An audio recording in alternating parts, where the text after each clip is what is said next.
Bem-vindos à aula de hoje, eu sou o professor Rubens, você está numa aula de matemática. Hoje nós vamos falar de função exponencial.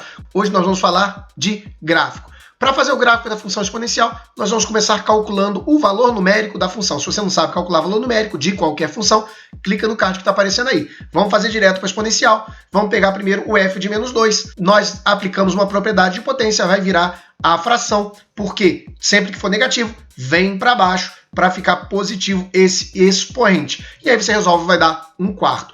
O processo vai ser o mesmo para elevado a menos 1, então vai dar elevado a meio.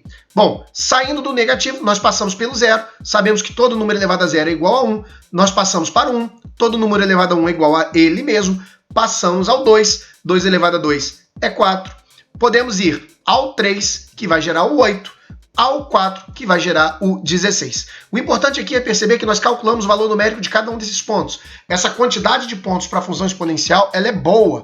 Então, nós vamos trabalhar com uma quantidade de pontos que dê para desenhar e construir uma tabela como essa daí. Os cálculos que você fez aparecem na tabela, mas não o valor completo, apenas os resultados. Então, aqui você vai ver que menos 2 no x encontra 1/4. Então, aqui aparece 1/4 e eu fico com um par ordenado, menos 2 e 1/4. Isso para cada um deles. O zero aqui, ó, quanto é o de zero? É 1. Então, 0 e 1. O par ordenado é 0 e 1. Tirando os cálculos, nós passamos ao gráfico. O gráfico, então, vai marcar esse par aqui. De onde saiu esse par? Dos cálculos. Então, do cálculo para a tabela, da tabela para o gráfico. Então, vamos lá. Menos 2 e 1/4, o ponto está marcado ali. Depois, menos 1,5, está marcado ali. Depois, 0 e 1. Depois, 1 e 2. Depois, 2 e 4.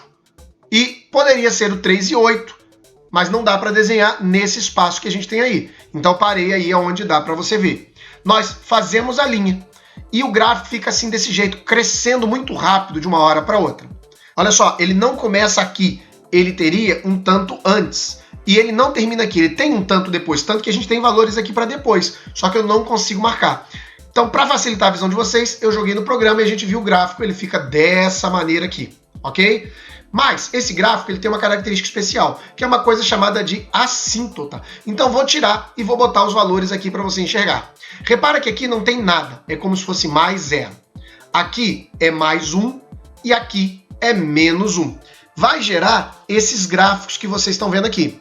O azul, aqui assim, ó, chegando muito próximo de 0, exatamente porque está no 0, e a assíntota é esse 0 aqui que não tem nada. Depois, está chegando no 1, muito próximo aqui do valor 1, e a assíntota, então, é esse ponto do 1. E aqui, ó, do menos 1, a assíntota aqui próximo do menos 1. Então, a assíntota do gráfico é um ponto onde ele se aproxima muito, mas não toca, jamais. Ele chega muito perto.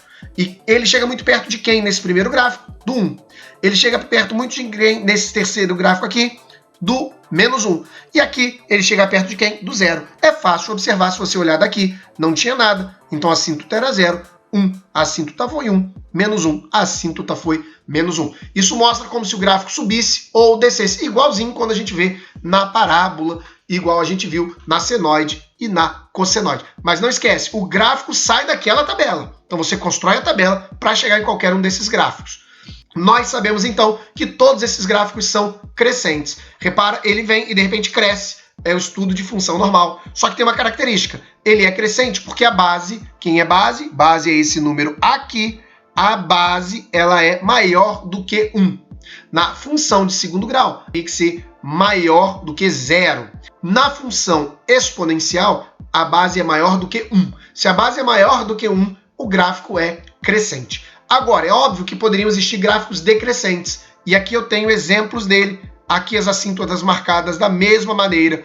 O fato de mudar o desenho do gráfico e ele ficar decrescendo não inverte a questão da assíntota, ok? Então nós temos o quê? Que observar que ele é decrescente. Decrescente por quê? Porque a base, que é esse número aqui, está entre 0 e 1, tá? A fração, onde o número de cima ele é menor que o número de baixo, sempre gera um número entre 0 e 1. Então, se você tiver um gráfico onde a fração seja aqui maior do que aqui, você sabe que é uma exponencial decrescente. Se aqui fosse maior, por exemplo, 5 sobre 2, daria 2,5. O gráfico é crescente do mesmo jeito, tá? Mas não é o caso. Então, para observar se é crescente ou decrescente, você precisa obrigatoriamente observar a base. Se a base for maior do que 1, gráfico crescente. Agora, se a base estiver entre 1 e 0, gráfico decrescente. Professor, mas existe gráfico negativo? Existe gráfico negativo aqui, né? A base negativa. Só que isso vai gerar um gráfico rebatido. Ele vai mexer na assimetria do gráfico. Por isso que a gente acaba não estudando. Por quê? Porque, na verdade, o que indica crescente ou decrescente é o fato de ser maior do que 1 ou entre 1 e 0. O fato de estar negativo só vai rebater o gráfico na mesma posição, mudando na simetria dele.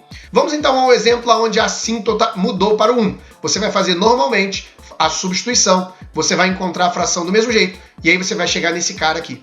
Nessa situação, o que você vai fazer para economizar a MMC? Porque quem lembra tem que fazer fração, estudar a fração.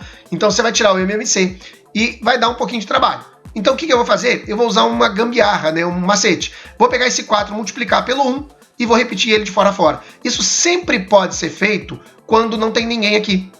Então, eu boto 4 em tudo e multiplico aqui só. 4 vezes 1 e vai dar 5 sobre 4. O mesmo procedimento aconteceria aqui, só que aqui é bem mais simples porque você não tem a fração, ok? A mesma coisa acontece nesse caso. Mas nesse caso aqui, gente, ele é mais interessante porque a substituição, quando pega o negativo, ele inverte essa fração aqui. Então esse menos 2, obedecendo a esse sinal negativo, como nós havíamos falado nessa parte aqui, quando a gente falou que desce quando for negativo, significa que nesse caso ele vai subir para poder tornar positivo.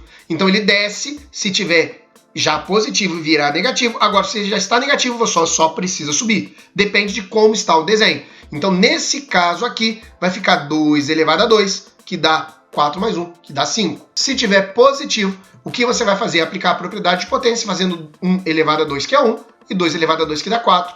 E é claro, a gente vai seguir aquele macete, multiplicando aqui, repetindo, para gerar 4 sobre 5. Então, espero que não tenha dúvida. Não esquece de baixar a apostila da descrição desse vídeo, tem atividades para você. Bora trabalhar!